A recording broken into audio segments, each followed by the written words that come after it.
Assalamualaikum warahmatullahi wabarakatuh. Saya Dina Alvan Hasana Putra. Saya dari Ilmu Komunikasi Paralel 1.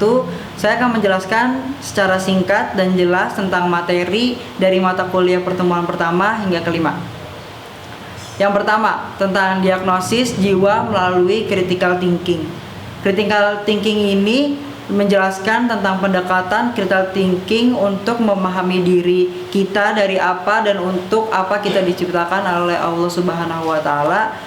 Terus juga di sini dijelaskan dalam surat Al-Imran ayat 190 yang menjelaskan sesungguhnya dalam penciptaan langit dan bumi dan silih bergantinya malam dan siang terdapat tanda-tanda bagi orang-orang yang berakal.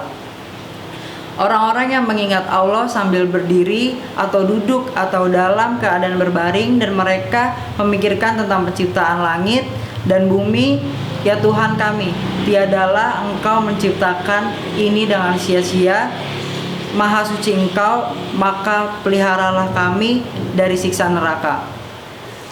Kesimpulannya dalam critical thinking ini merupakan sebuah proses berpikir yang aktif dan terampil dalam menyusun pemahaman tauhid, memahami sifat-sifat dan Allah yang telah dicontohkan oleh nabinya. Kemudian diaplikasikan untuk melakukan analisis diri, menyusun kembali apa yang akan diperbuat dan atau mengevaluasi diri. Yang kedua ada materi tentang komunikasi antar hamba dan Robnya. Makna critical thinking dan komunikasi ilahiyah, hasil evaluasi diri dalam misi penciptaan manusia untuk mengenal kepada Robnya dan selanjutnya mampu berkomunikasi dengan Robnya yang disertai pembaruan diri dan mengajak berbuat baik kepada orang lain. Contoh peristiwa komunikasi, Allah melalui contoh nabinya melatih manusia untuk berkomunikasi dengan Allah melalui sholat. Dan juga contoh lain cara berkomunikasinya melalui ibadah haji, yang komunikasinya melalui bahasa ruhaniyah, di mana ruhnya tersebut dibimbing oleh bahasa lisan, dan lisan dengan keras mengucapkan kalimat-kalimat tauhid melalui tabiyah, tasbih, tahmid, takbir, dan tahlil.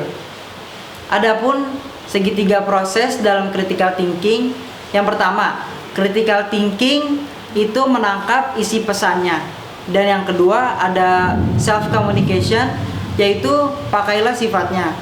Yang ketiga ada communication to other, yang artinya ajak yang lainnya atau sama-sama mengajak untuk lebih baik. Di materi ini juga menjelaskan tentang critical thinking pada sifat-sifat manusia, yaitu ada 3. Ada sifat binatang atau lainnya bahamiyah seperti makan, minum, tidur, dan segala macam yang berlebihan dan waktu yang tidak digunakan untuk dimanfaatkan dengan baik. Yang kedua ada sifat binatang buas atau sibaiyah seperti marah, mencaci, memaki, memukul, memaksa, dan permusuhan. Dan yang ketiga ada sifat syaitan seperti sombong, ujub, dengki, orang yang suka memfitnah, dendam, menipu, dan perbuatan kejahatan lainnya. Jika ketiga sifat tersebut dapat dilumpuhkan, yang terdapat dalam dirimu akan timbulnya sifat-sifat baik. Dan kesimpulan dari materi kedua ini menjanjikan pendekatan critical thinking untuk memahami diri kita dari bentuk sifat-sifat ilahiyah sebagai indikator keimanan. Dan lanjut ke materi ketiga. Materi 3 ini menjelaskan tentang critical thinking, proses dari Nabi Ibrahim alaihissalam menemukan Tuhan.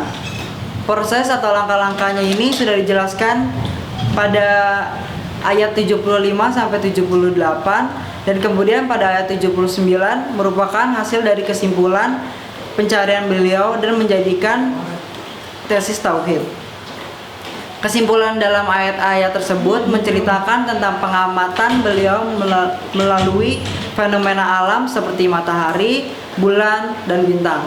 Dan pencariannya berakhir dengan sebuah tesis tauhid.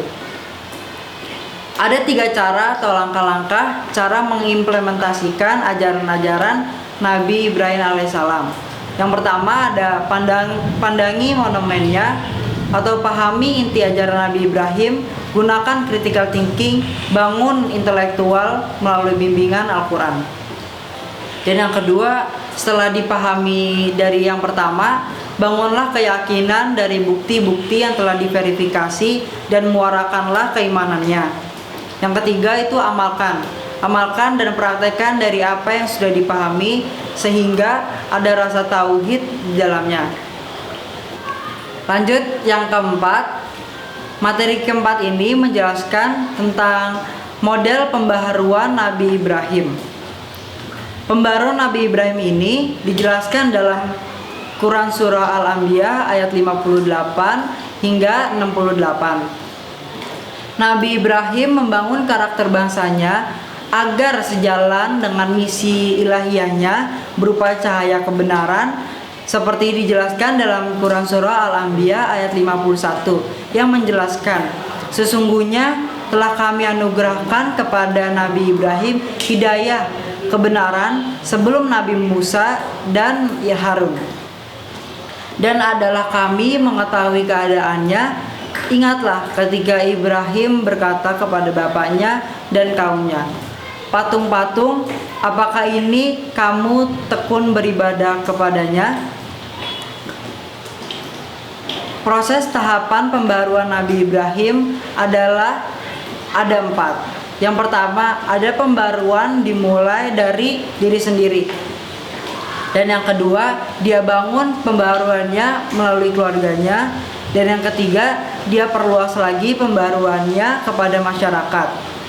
Di sini Nabi Ibrahim telah memikirkan nasib umat yang tidak saja pada zamannya, namun sudah dipikirkan dalam masyarakat pada masa yang akan datang. Dan yang terakhir, dia bangun lagi pembaruannya dan diperluas lagi hingga bangsa dan negaranya. Dalam pembaruan Nabi Ibrahim ini, beliau berpikir dengan logis dan rasional, dan pola pikir Nabi Ibrahim yang terdapat dalam tes tauhidnya. Lanjut kita ke materi yang terakhir, yaitu materi kelima.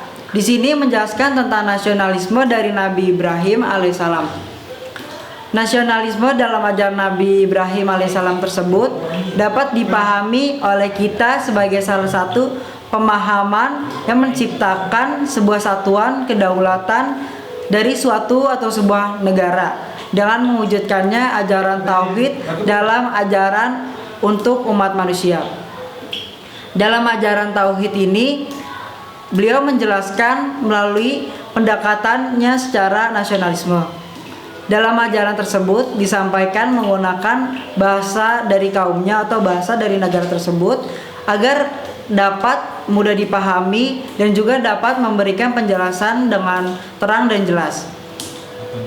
Dalam ajaran nasionalisme Nabi Ibrahim ini, beliau memiliki sifat yang sabar dan tawakal. Misi ajaran Nabi Ibrahim alaihissalam sendiri terdapat pada surah Ibrahim dari ayat pertama hingga ayat ketiga, yang membawa manusia pada cahaya yang terang menderang. Di dalam ajaran ini juga menjelaskan tentang pembangunan karakter seperti yang pertama, kitab suci Al-Quran ditanam dalam hati lalu diamalkan dalam kehidupan sehari-hari. Yang kedua, adanya sholat dapat menjamin mencegah kemaksiatan dan kemungkaran. Tahap ini jika dilakukan dengan benar akan menghasilkan karakter atau watak yang baik.